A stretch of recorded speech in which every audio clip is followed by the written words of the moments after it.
Coming up on MCTV this week, learn about President Wyatt's intentions for the college with its DACA students and see ASAP's National Holiday Banquet turnout. This week starts now.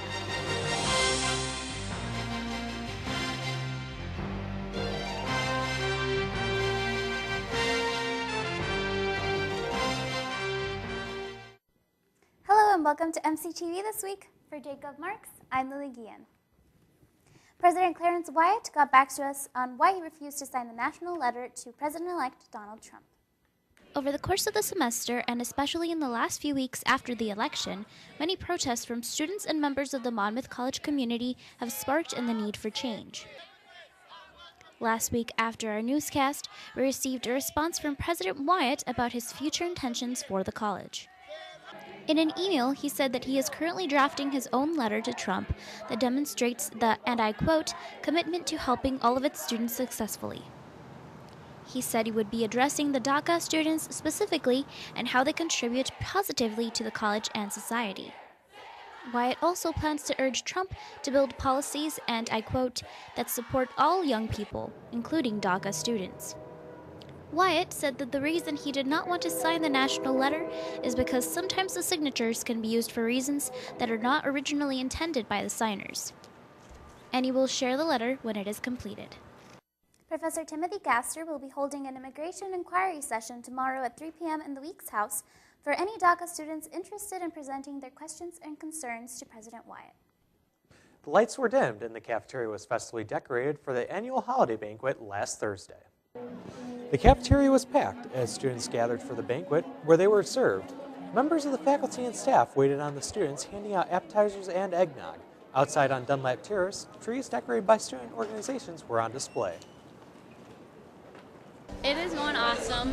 We have about 400 people go for both shifts. So we have a shift from 4:30 to 5:30 and then 5:30 to 7. In between both of those shifts, we have 400 people. The banquet was coordinated by the college and ASMC. The 90s made a comeback to MC on Thursday and brought talent with them. Alpha Psi Omega hosted a talent show to showcase student performers including music, poetry, and stand-up comedy. The event accepted donations of a non-perishable food item to give to the Jameson Center here in Monmouth. In the middle of the event, they held an open mic for students not in the talent show to perform. Third place winner was Colorful Voices of Praise, second place was Monmouth College Improv, and the 90s tunes got Sassy Lassies first. And it was so much fun. I didn't think to have so much fun at a talent show, but we were singing and dancing along with people. We were standing in the aisles while the music played in between transitions, and it was just so much fun. Alpha Psi Omega will be hosting another showcase next semester. The sounds of jazz filled the air in Scotland Yard last Tuesday as the Monmouth College Jazz Ensemble performed. Student musicians Oscar Diaz, Miles Rose, Eric Ramirez, Autumn Gay, Jacob Myers, Sean Klink, Benjamin Nelson, and Thomas McCoy performed several jazz pieces to close out the semester.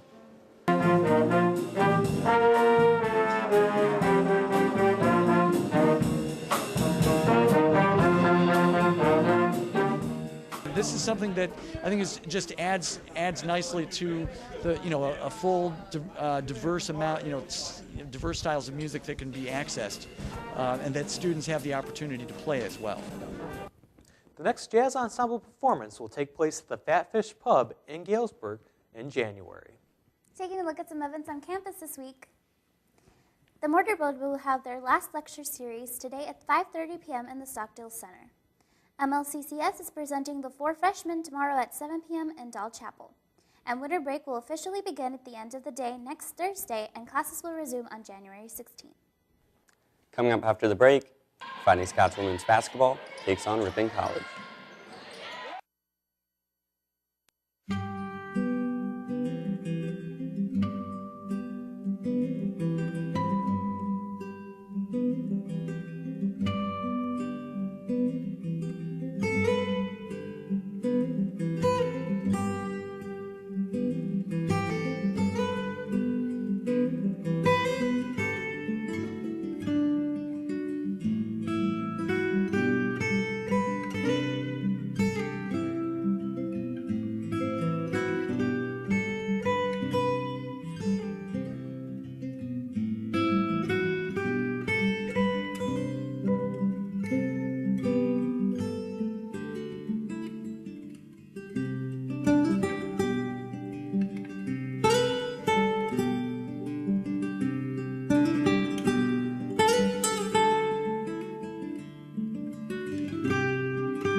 On Friday, MC Women's Basketball hosted Ripon College. The Scots started the game strong by keeping the score close in the first and second frames.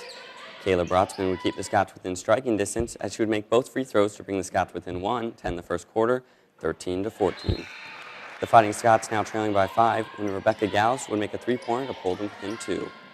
Turnovers, though, would seem to plague the Fighting Scots as they would drop a close one to Ripon College, 79-76.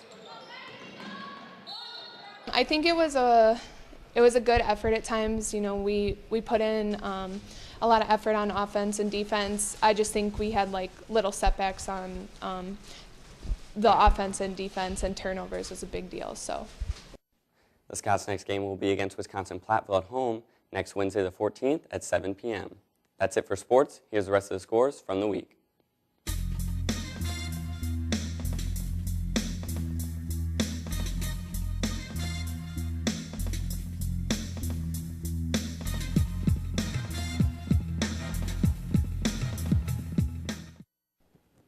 That's it for MCTV this week. I'm Tate Heupel.